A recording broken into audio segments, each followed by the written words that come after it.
اللہ تعالیٰ نے قرآن حکیم کے اندر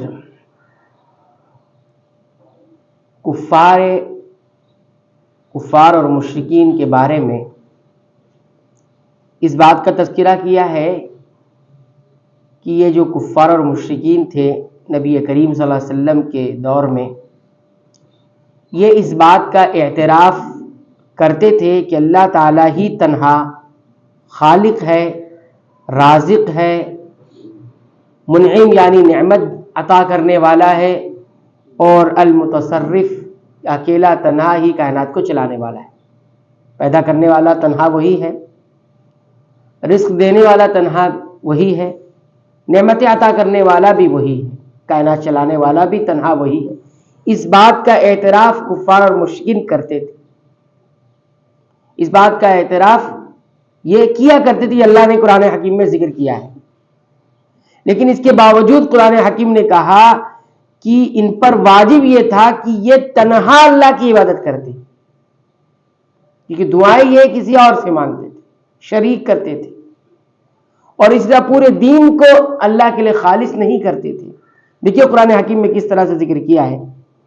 اللہ تعالیٰ فرماتے ہیں وَلَئِن سَأَلْتَهُمْ، جب آپ ان سے سوال کریں گے، پوچھیں گے، من خلق السماوات والارض، آسمانوں کو زمین کو کس نے پیدا کیا؟ کس سے سوال کریں گے؟ یہی کفار اور مشرکین سے نبی کریم صلی اللہ علیہ وسلم سے کہا گیا۔ تو کس نے آسمانوں اور زمین کو پیدا کیا ہے؟ وسخر الشمس والقمر، اور یہ پوچھیں گے کس نے سورج کو اور چاند کو مسخر کیا، یعنی تابع فرمان بنایا انسانوں کے لیے؟ لَيَقُولُنَّ، یہ فوراً کہیں گے اللہ۔ ان کا جواب کیا ہوگا؟ اللہ ہوگا، یعنی یہ اعتراف کریں گے۔ لیکن اللہ رب العالمین نے دیکھیے جب یہ اقرار ان کا ہوا اور اس کا تذکرہ بھی کیا، تو اللہ رب العالمین نے پھر ان کے شرک پر انہیں نکیر کی، انہیں ڈانٹا، پھٹکار لگائی۔ فَأَنَّىٰ يُؤْفَكُونَ، اتنے سارے اعتراف کے باوجود پھر تم کہاں گھوم رہے ہو؟ فَأَنَّىٰ يُؤْفَكُونَ، کہاں پھرائے جا رہے ہو؟ یہ نقطہ کیوں نہیں سمجھ میں آتا کہ جب تنہا اللہ رب العالمین خالق رازق ہے تو پھر تنہا وہ معبود کیوں نہیں ہے؟ اتنے سارے معبود کیوں بنا رکھے؟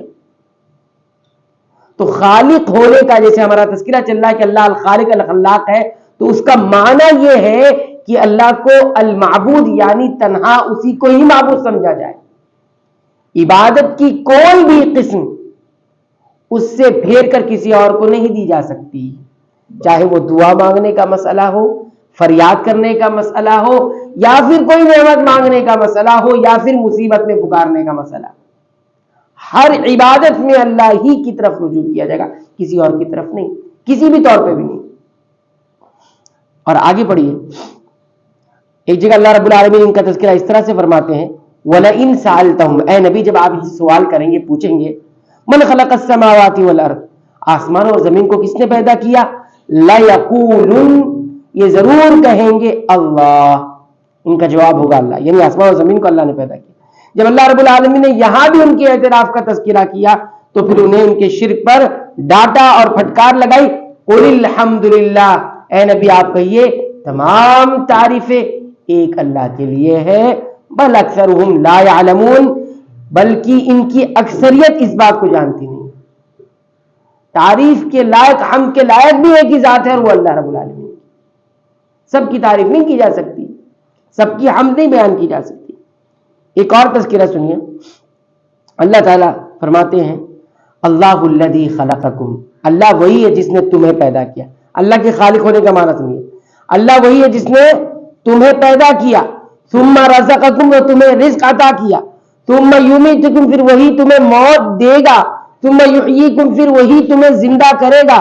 هل من شرکائکم من یفعل من ذلکم من شیء، تو تم نے جو شریک اللہ کا بنا رکھا ہے عبادتوں کے اندر، کیا ان میں سے کوئی ایسا بھی ہے جو یہ سارے کام کر سکتا ہے؟ دیکھیے، پیدا کرنے، خالق ہونے کا، تمہیں پیدا کرنے کا کام کسی نے کیا ہے؟ نہیں۔ تمہیں جو رزق ملا ہے اللہ نے دیا ہے، کیا یہ کوئی دے سکتا ہے؟ نہیں۔ پھر تمہیں جو موت آئے گی، یہ موت اللہ دیتا ہے، تمہیں کوئی دے گا؟ ان میں سے کوئی دے گا؟ نہیں۔ ثم یحییکم، پھر یہ تمہیں زندہ عطا، پھر زندگی دے گا اللہ رب العالمین، کیا ان میں سے کوئی کر سکتا ہے؟ ظاہر سی بات ہے، جواب کیا ہے؟ لا، نہیں، جواب نہیں میں آئے گا.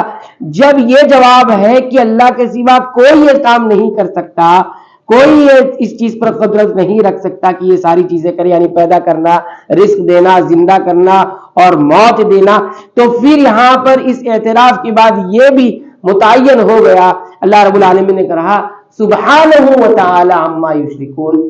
تو پھر اے مشرکو، اے کفار، یہ بات بھی سن لو، سبحانہ، اللہ پاک ہے، وتعالی، اور بہت بلند ہے، عما یشرکون، ان تمام باتوں سے جو یہ شریک کر رہے ہیں، ان تمام چیزوں سے جو یہ شریک ہے. عبادتوں میں تو شرکت ہو رہی ہے، اور ہم یہی کہتے ہیں کہ عبادت میں بھی اللہ کا کوئی شریک نہیں ہے، نہ کسی وسیلے طور پر، نہ کسی ذریعے کے طور پر، کسی طور پر نہیں. اور کفار اور مشرکین یہی کہتے تھے کہ ہم ان کی عبادت نہیں کرتے ہیں. بتوں کے بارے میں وہ کہتے تھے ہم ان کی عبادت نہیں کرتے، اور وہ جو نیک اور صالح لوگ تھے انہی کے بارے میں کہتے ہیں ہم ان کو نہیں پکارتے، ہم تو ان کو ذریعہ اور وسیلہ بناتے، یہ ہمیں قریب کریں گے اللہ رب العالمین. اسی پر تو رد کیا ہے پورے قرآن حکیم میں، اسی پر رد ہوا ہے.